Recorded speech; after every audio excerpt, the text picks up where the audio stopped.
A terceira fase é a fase que eu chamo de fase colérica. Nessa fase, a criança se revolta. Você pede para fazer assim, ela vai fazer de outra forma. É a fase da rebeldia. Essa fase passa. É a forma da criança expressar os sentimentos com os quais ela está lidando. É a fase em que você, como pai, mãe, como responsável por essa criança, pode ajudá-la a lidar melhor com as suas emoções. Mas tem muito adulto que está preso nessa fase. Vive essa fase da rebeldia, repetindo os mesmos erros, sem conectar consigo mesmo, sem desenvolver inteligência emocional, sem encontrar o seu propósito, a sua missão aqui. Nós temos um exemplo bem interessante de alguém preso nessa terceira fase, já na fase adulta, que é Sansão.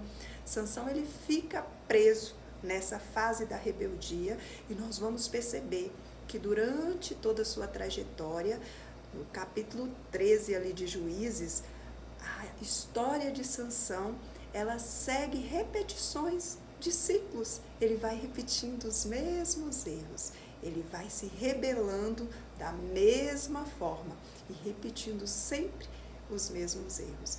O adulto preso nessa fase também vai trazer esse traço de repetição de ciclos. É muito importante que você perceba o quão essas fases influenciam na sua jornada e lembre-se, nós precisamos sempre retornar para a primeira fase, a fase em que encontramos a nossa razão de ser, reconhecemos o nosso valor e identificamos o nosso propósito nessa vida.